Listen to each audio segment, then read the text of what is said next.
trigger warning for if you have experienced sexual harassment, sexual assault, rape, or any of those things, because this will trigger all of those things. But there was nothing, it was one of those movies that there was really nothing that she could have done, I don't think, because it was so out of left field.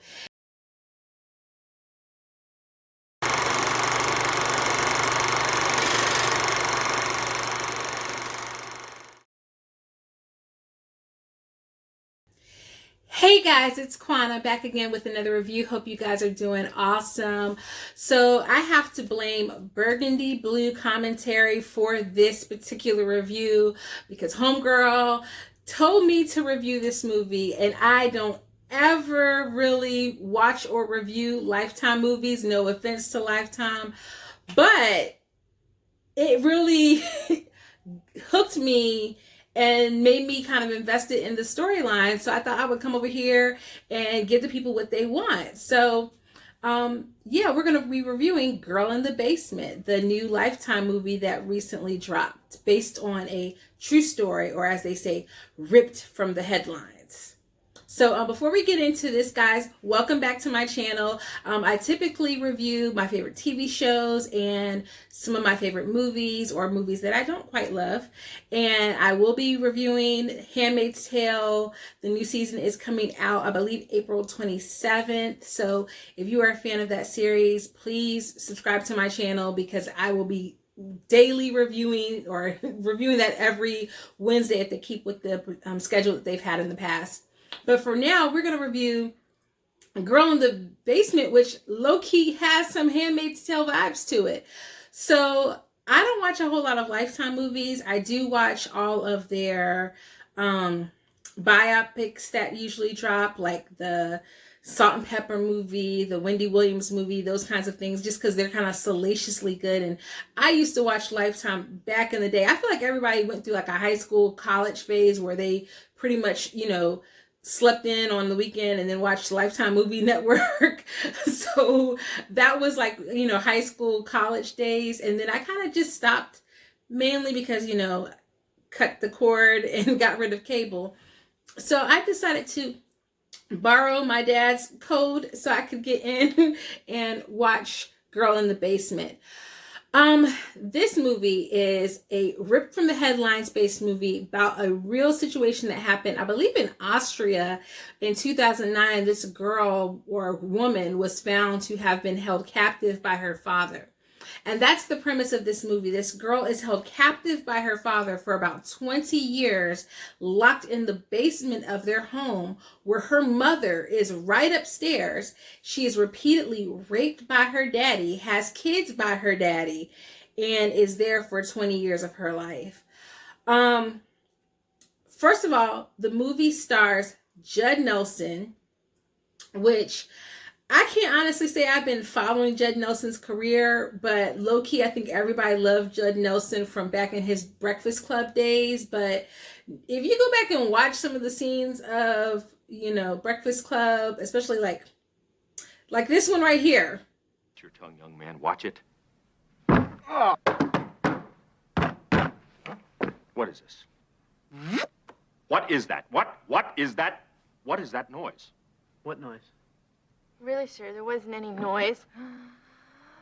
Judd Nelson, is this you? Because I can definitely see how this dude ended up being the dude who would hold his daughter captive in the basement and raped her. Because this was a little rapey. We don't do this in 2021. But I'm not over here, petitioning to cancel Breakfast Club, because that's still my joint. But I'm just saying it's a little cagey. Y'all, this movie is mind-boggling, and it will capture your attention, because basically there's this girl named Sarah, played by Stefanie Scott, who I think she's only 24, so she plays the 17-year-old. And a little bit of a problem that I do have with her casting is they don't cast anyone to portray the older version of her. She's in this basement, y'all, for 20 years. Old girl would look different. She still looks 17. They didn't even really do a good job with the makeup to age her up a lot. And they aged her former boyfriend up way more than they aged her. And she's in the basement with no sunlight for 20 years. She's going to look worn out. I'm just saying. But anyhow, Sarah wants to go to this party one night. Her sister is visiting from college. It's her sister Amy, her mom, played by Jolie Fisher, and her dad Don, played by Judd Nelson. She wants to go to this party. Her dad is like, no. So she sneaks out of the house, as any 17-year-old would do, maybe if they were bad and weren't regularly getting beat down. And she stays out all night with her little boyfriend Chris, who plays the guitar and is cute. But her behind stays out the whole night and comes back in the early morning hours. So she's been caught. She gets grounded for like a week. And along the way, she is just talking about how controlling her dad is and how she can't wait till she turns 18 to leave the house. So basically, her dad orchestrates this plan. There's like a bomb shelter in their basement, and he tricks it out with all these locks and hides it behind a bookcase that's on like a gear or something, and convinces her, sneaks her down in there. And now, mind you, he locks the basement so nobody goes down there, and he lies to the mom and says there's rats down there. And like a non-woman of color, she just goes along with that idea. Like, hold up, we ain't having no rooms up in nobody's house that you get to lock and I don't go inside. Oh, heck nah. That's not happening. I work. So some of my money goes into this house. And even if I didn't work, that's not happening. But she goes along with it. And so one day he tricks Sarah into going down into the basement. He locks her in. At first, he just kind of locks her in the basement. And then he comes back and he ends up attacking her and raping her. And she gets pregnant. And she has a kid. And she gets pregnant again. And she has a kid. And she gets pregnant again. Now, the third time she gets pregnant, she convinces him, and they've been down here in this basement now for like 7 years. Don't let this baby be in here. There's not enough room. Let's, take the baby upstairs. So he leaves the baby on the front porch, has her write a note claiming that she had a boyfriend and they had this baby, but they don't have enough money to raise the kid. And she brought it home, and the mama and the daddy, granddaddy, raised the baby. And I want to just pause because I'm going fast on this movie, y'all. It's the daddy, granddaddy. She is the mama's sister. I'm going to just let that sit for a second. Her kids are her sisters. Her sister and her brothers. His kids are also his grandkids. I'm going to just let that sit for a second. So they end up raising the third kid upstairs. She gets pregnant again, ends up losing that baby. And eventually there is, I'm not going to give away how she gets out, but after 20 years, she gets out. Now, I know that was kind of spoilery, so I apologize. But, I mean, come on. Y'all know the premise. Y'all saw the trailer. It's a girl in the basement. That's basically the movie, is the girl is in the basement, getting raped in the basement, having babies in the basement. And we're just watching her go through this and praying that she gets out. Mama is oblivious to this the entire time. So I have a couple of problems. But here's the thing. It really happened. So we're supposed to be believing that mama didn't know. Okay, I'm going to go with you on that. It's never explained why he does this to the one daughter and not to the other daughter. Because she's out there in the world still living her life as normal. Okay, so that's never explained.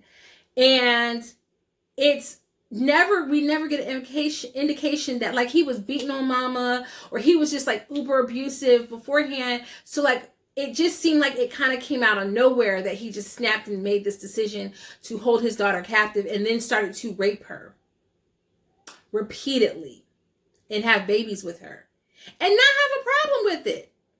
Now, no offense to anyone who is of Austrian descent. And this happens in America, so I can't even knock and say it doesn't. But it's just weird, especially because this all happened in like 2008, y'all. So it wasn't like this was like the dark ages. Like people had cell phones, television. Okay, sorry, y'all, I had a little interruption there. It's just crazy weird, y'all. I felt bad for a girl. It was horrifying. Now, I do think it's with Lifetime, so there were some things lacking in like the movie making quality. but it was enthralling. It was like watching it was like watching Law and Order SVU, but if we only ever focused on the victim, there were no cops involved, and it was for an hour and 45 minutes. That is what this movie feels like, okay?